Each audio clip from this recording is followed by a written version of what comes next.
나이가 들어서가 아닙니다. 바로 잠들기 전에 익숙한 한 가지 습관이 조용히 여러분을 밤중에 깨우고 있는 것입니다. 만약 여러분이 새벽 2시나 3시쯤 완전히 고요한 순간에 잠에서 깨어난 적이 있다면 아무 소리도 없고 꿈도 없고 오직 몸 안에서 올라오는 단 하나의 신호만 느껴졌던 그 순간을 경험해 보셨다면 그 느낌이 어떤지 아실 겁니다. 아주 이상한 감각입니다. 아프지도 않고 격렬하지도 않지만 눈을 뜨게 만들고 결국 침대에서 일어나야 한다는 것을 알게 만드는 감각입니다. 여기까지 듣고 계시다면 잠시 시간을 내어 채널을 팔로우하고 구독해 주시기 바랍니다. 그리고 단 한 가지 작은 변화로 밤에 깨는 횟수가 눈에 띄게 줄어드는 이유를 더 알고 싶으시다면 댓글에 숫자 1을 남겨주세요. 오늘 저는 많은 어르신들이 당연하다고 생각하는 한 가지 현상에 대해 말씀드리려 합니다. 하지만 실제로는 그렇게 단순한 문제가 아닙니다. 그리고 그것을 제대로 이해한다면 여러분의 밤은 훨씬 더 조용하고 편안해질 수 있습니다. 저는 오랫동안 진료실에서 많은 고령의 환자분들을 만나온 의사입니다. 하지만 한동안 제 마음속에만 담아두었던 이야기가 하나 있습니다. 그것은 환자의 이야기가 아니라 바로 제 자신의 이야기입니다. 어느 날 밤 저는 잠에서 깨어났습니다.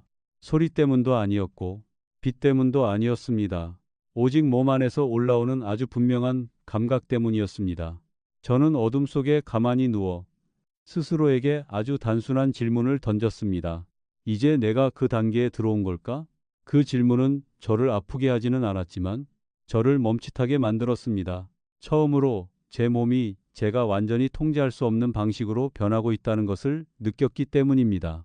그리고 시간이 지나 진료실에서 많은 어르신들을 다시 만나면서 저는 한 가지를 깨달았습니다. 밤중에 깨는 이야기를 꺼낼 때 그분들의 눈빛이 그날 밤 제 눈빛과 똑같다는 것을 말입니다. 많은 말을 하지 않아도 알 수 있습니다. 밤마다 깨요라는 이야기가 나오면 조용해집니다. 어떤 분은 한숨을 쉬고 어떤 분은 고개를 떨구고 어떤 분은 이렇게 말합니다. 나이가 들면 어쩔 수 없죠. 하지만 저는 늘 분명하게 말씀드립니다. 그것은 정답이 아닙니다. 이제 여러분께 한 가지 질문을 드리고 싶습니다. 어젯밤 몇 번이나 잠에서 깨셨습니까? 한 번이었습니까? 두 번이었습니까? 아니면 그보다 더 많았습니까? 그리고 여러분을 가장 지치게 만드는 것은 화장실까지 가는 일이 아닙니다. 다시 침대에 누웠을 때 예전처럼 쉽게 잠들 수 없다는 사실입니다. 여러분은 누워서 천장을 바라보며 다시 잠이 오기를 기다립니다. 밤은 여러 조각으로 나뉘고 잠은 더 이상 이어지지 않습니다. 그리고 아침이 되면 몸은 제대로 쉬지 못한 느낌을 남깁니다. 이것이 진짜 문제입니다. 많은 분들이 밤중에 깨는 이유를 단순히 방광이 약해졌기 때문이라고 생각합니다. 하지만 실제로는 그렇지 않은 경우가 많습니다. 밤에 여러 번 깨게 되면 단순히 잠만 방해받는 것이 아니라 몸 전체의 시스템이 영향을 받습니다. 심장은 다시 빨라지고 혈압은 변하며 뇌는 휴식 상태에서 다시 경계 상태로 전환됩니다. 그리고 몸이 스스로 회복하는 과정이 중단됩니다. 이 일이 가끔 일어난다면 괜찮을 수 있습니다. 하지만 매일 밤, 몇 달, 몇 년 동안 반복된다면 몸은 점점 지쳐갑니다. 저는 이런 경우를 아주 많이 보아왔습니다. 지속적인 피로, 정신적인 저하, 그리고 심장과 뇌와 관련된 문제의 위험 증가까지. 그리고 제가 가장 안타깝게 생각하는 것은 이 모든 것이 잠들기 전에 아주 익숙한 한 가지 습관에서 시작될 수 있다는 사실을 많은 분들이 모른다는 것입니다. 그 습관은 건강에 좋다고 믿고 있는 행동일 수도 있습니다. 하지만 실제로는 신장을 밤새 쉬지 못하게 만들고 뇌가 편안하게 쉴 수 없게 만들며 결국 몸이 계속해서 여러분을 깨우게 만듭니다. 저는 한 어르신 환자분을 아직도 또렷이 기억합니다. 그분은 매일 밤 4번씩 잠에서 깨셨습니다. 아침이 되면 얼굴이 붓고 머리는 무겁고 몸은 늘 피곤했습니다. 그분은 그것이 나이 때문이라고 생각했습니다. 하지만 우리는 약을 늘리지 않았습니다. 복잡한 치료도 하지 않았습니다. 단지 저녁에 몇 가지 작은 습관을 바꾸고 아주 간단한 한 가지를 추가했을 뿐입니다. 2주 후 그분은 다시 저를 찾아왔습니다. 그리고 이렇게 말씀하셨습니다. 선생님, 밤새 한 번도 안 깨고 잤습니다. 그것은 기적이 아니었습니다. 단지 몸이 제대로 쉴 수 있는 상태로 돌아갔을 뿐입니다. 지금 이 이야기가 여러분 자신의 이야기처럼 느껴진다면 이 한 가지를 꼭 기억해 주셨으면 합니다. 밤중에 깨는 것은 운명이 아닙니다. 나이가 들었다는 이유만으로 반드시 받아들여야 하는 것도 아닙니다. 그것은 단지 하나의 신호일 뿐입니다. 그리고 문제는 우리가 그 신호를 잘못 이해하는 순간부터 시작됩니다. 제가 진료실에서 정말 자주 강조하는 말이 하나 있습니다. 그런데 안타깝게도 많은 분들이 그 부분을 쉽게 지나치곤 합니다. 문제는 몸이 약해진 것이 아니라 몸이 보내는 신호에 우리가 어떻게 반응하느냐가 상황을 더 악화시키고 있다는 점입니다. 밤에 자다가 깨는 문제를 이야기하면 대부분의 분들은 즉시 막으려고 합니다.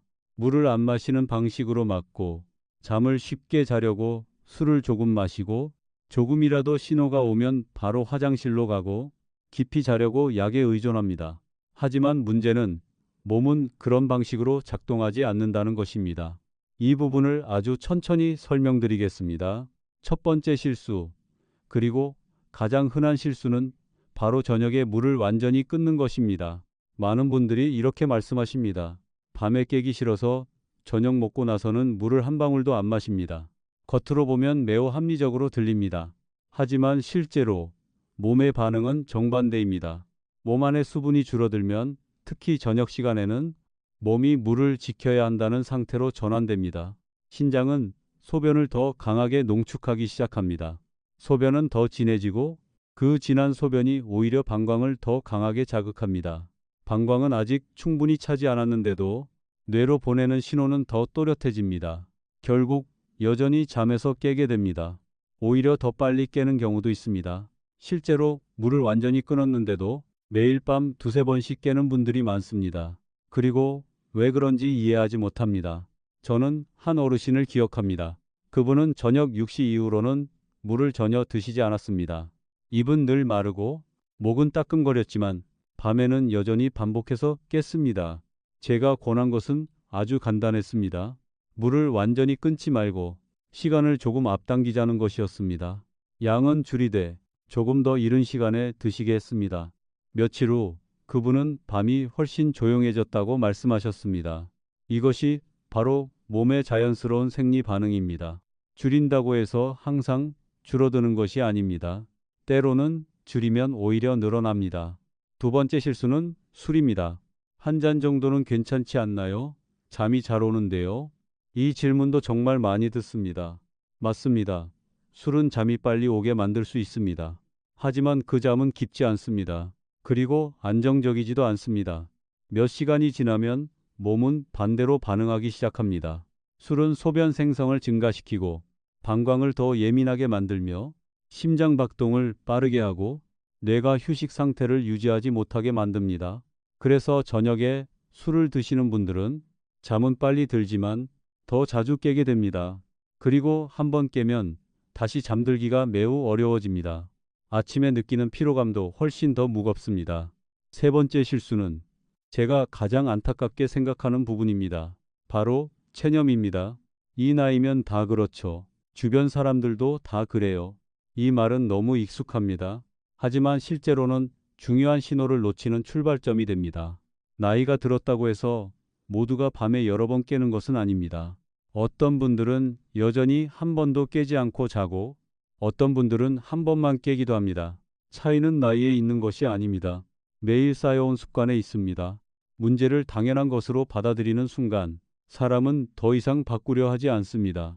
그리고 그때부터 몸은 회복할 기회를 잃게 됩니다. 네 번째 실수는 신호에 너무 빠르게 반응하는 것입니다. 조금만 요일을 느껴도 바로 일어나 화장실로 갑니다. 많은 분들이 참으면 안 좋을 것이라고 생각합니다. 하지만 실제로 방광은 풍선과 비슷합니다. 아직 많이 차지 않았는데도 계속 비워버리면 점점 적은 양에도 익숙해집니다. 그 결과 아주 소량의 소변에도 강한 신호를 보내게 됩니다. 반대로 안전한 범위 안에서라면 잠시 그대로 누워 있어도 괜찮습니다.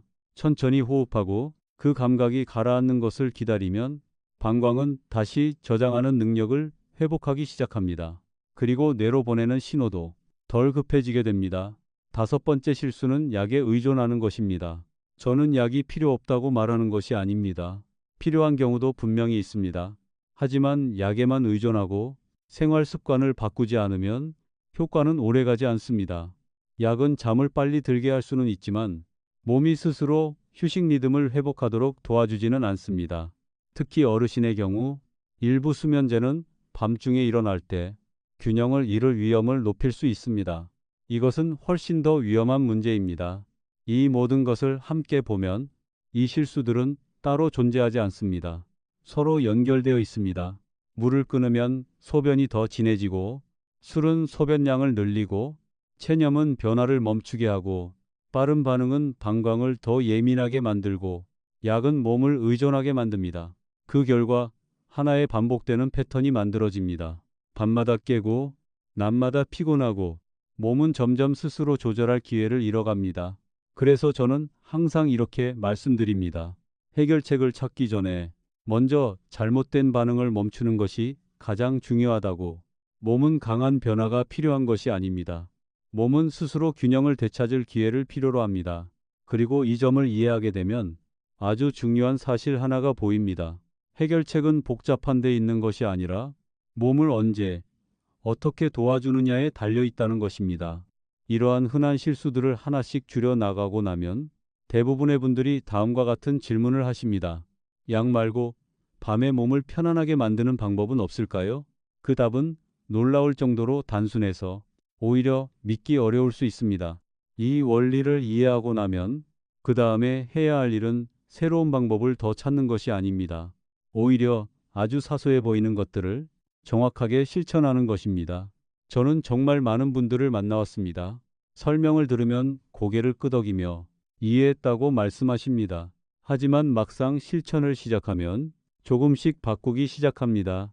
조금 더 넣고, 조금 덜 넣고, 시간을 바꾸고, 방법을 바꾸고, 그리고 며칠이 지나면 효과가 없는 것 같습니다. 라고 말씀하십니다. 방법이 틀린 것이 아니라 세부적인 부분이 달라졌기 때문입니다. 그래서 이 부분은 아주 천천히 그리고 아주 분명하게 말씀드리겠습니다. 먼저 양입니다. 많을 필요가 없습니다. 많으면 안 됩니다. 작은 티스푼 하나, 그리고 반드시 평평하게 떠야 합니다. 수북하게 담지 않습니다. 더하지 않습니다. 그 정도면 충분합니다. 이 나이의 몸은 강한 자극을 필요로 하지 않습니다. 아주 작은 신호, 하지만 정확한 신호가 필요합니다. 만약 양이 많아지면 혈당이 불필요하게 올라가고 몸은 다시 활동 모드로 전환됩니다. 그 결과 잠을 돕는 것이 아니라 오히려 방해하게 됩니다. 우리가 원하는 것은 자극이 아니라 안정입니다. 다음은 시간입니다. 이 부분에서 많은 분들이 실수를 합니다. 식사 후 바로 드시거나 이미 누운 상태에서 드시는 경우가 많습니다. 하지만 몸은 신호를 받아들이는데 시간이 필요합니다. 가장 적절한 시간은 잠자리에 들기 30분에서 40분 전입니다. 이 시간은 충분히 흡수될 수 있고 뇌가 지금은 안전하다는 신호를 받을 수 있는 시간입니다. 너무 이르면 깊은 잠에 들어가기 전에 효과가 줄어들고 너무 늦으면 소화기관이 밤에 다시 활성화됩니다. 그 결과 잠이 더 얕아질 수 있습니다. 다음은 사용하는 방법입니다. 아주 작은 차이지만 결과에 큰 영향을 줍니다. 물을 많이 타서 마시지 않는 것이 좋습니다. 음료처럼 마시는 것이 아닙니다. 가장 좋은 방법은 입안에서 천천히 녹이는 것입니다. 꿀이 침과 섞이면서 일부는 구강 점막을 통해 빠르게 흡수됩니다. 이렇게 하면 뇌로 전달되는 신호가 더 부드럽고 빠릅니다. 반대로 물에 많이 타서 마시면 결국 그 물은 배출되어야 하고 신장은 다시 일을 하게 됩니다. 이것은 우리가 원하는 방향과 반대입니다. 만약 물과 함께 드시고 싶다면 반드시 미지근한 물이어야 합니다. 뜨거운 물은 꿀의 자연 성분을 손상시킵니다. 그 순간부터 장점은 크게 줄어들게 됩니다. 이제 조정이 필요한 경우를 말씀드리겠습니다. 모든 사람이 같은 방법을 사용할 수는 없습니다. 혈당에 문제가 있는 분들, 특히 당뇨가 있거나 밤에 혈당 변동이 큰 분들은 꿀을 무리하게 사용하지 않는 것이 좋습니다. 이 경우에는 다른 선택지가 있습니다. 아몬드 몇 알입니다. 많지 않아도 됩니다. 천천히 씹어 드시면 됩니다. 아몬드에는 마그네슘이 들어있어 근육을 이완시키고 신경계를 안정시키는 데 도움을 줍니다. 또한 밤 동안 에너지를 안정적으로 유지하면서도 혈당을 급격히 올리지 않습니다. 신장 기능이 약한 분들 또는 아침에 얼굴이나 다리가 잘 붓는 분들은 꿀의 양을 더 줄여야 합니다. 기준량의 절반 정도면 충분합니다. 그리고 반드시 다음날 아침 몸의 반응을 확인해야 합니다. 아침에 몸이 가볍고 붓기가 줄었다면 몸이 잘 받아들이고 있는 것입니다. 반대로 몸이 더 무겁게 느껴진다면 즉시 조정해야 합니다. 무리해서 계속하면 안 됩니다. 또 하나 제가 항상 강조하는 부분이 있습니다. 바로 잠들기 전의 마음 상태입니다. 모든 것을 제대로 하고 있어도 마음이 긴장된 상태라면 몸은 쉽게 쉬지 못합니다. 뉴스를 보거나 자극적인 영상을 보거나 해결되지 않은 생각을 계속 떠올리면 몸은 완전히 꺼지지 않습니다. 이 상태에서는 아주 작은 자극에도 쉽게 깨어납니다. 그래서 저는 항상 권합니다. 잠들기 전 몇 분 동안은 그냥 조용히 앉아 있으십시오. 특별한 것은 필요 없습니다. 천천히 호흡하면서 몸에 이렇게 말해 주십시오. 이제 쉴 시간이다. 아주 단순해 보이지만 이것을 반복하면 뇌는 밤을 안전한 시간으로 인식하게 됩니다. 그리고 그렇게 되면 더 이상 여러분을 깨울 필요가 없어집니다. 마지막으로 지금 제대로 가고 있는지 확인하는 가장 쉬운 방법이 있습니다. 복잡하게 기록할 필요 없습니다. 매일 아침, 밤에 몇 번 깼는지만 떠올리면 됩니다. 그 숫자 하나면 충분합니다. 며칠이 지나 그 숫자가 줄어든다면 분명히 변화가 시작된 것입니다. 그 변화를 눈으로 확인하면 마음이 더 안정됩니다. 마음이 안정되면 잠은 더 깊어집니다. 이것은 매우 강력한 선순환입니다. 저는 이런 변화를 수없이 보았습니다. 3일이 지나면 몸이 조금 가벼워졌다고 느끼는 분들이 있고, 일주일이 지나면 깨어도 다시 잠들기 쉬워졌다고 말씀하시고, 2주가 지나면 한 번도 깨지 않았다는 사실에 스스로 놀라기도 합니다. 이것은 억지로 참고 버틴 결과가 아닙니다. 몸이 다시 쉬는 법을 기억해낸 것입니다. 마지막으로 한 가지를 꼭 말씀드리고 싶습니다. 야간에 깨는 것은 적이 아닙니다. 그것은 하나의 신호입니다. 몸이 여러분을 괴롭히려는 것이 아니라 자신을 보호하려고 하는 것입니다. 문제는 우리가 그 신호를 잘못 이해하고 잘못 반응할 때 시작됩니다. 하지만 제대로 이해하고 부드럽게 조율하면 몸은 반드시 반응합니다. 빠르지는 않지만 급격하지는 않지만 매우 확실하게 변하기 시작합니다. 여기까지 함께 해주셔서 감사합니다. 이 이야기가 도움이 되셨다면 좋아요와 구독으로 응원해 주시기 바랍니다. 그리고 만약 주변에 밤마다 자주 깨는 분이 계시다면 이 이야기를 꼭 나눠주세요.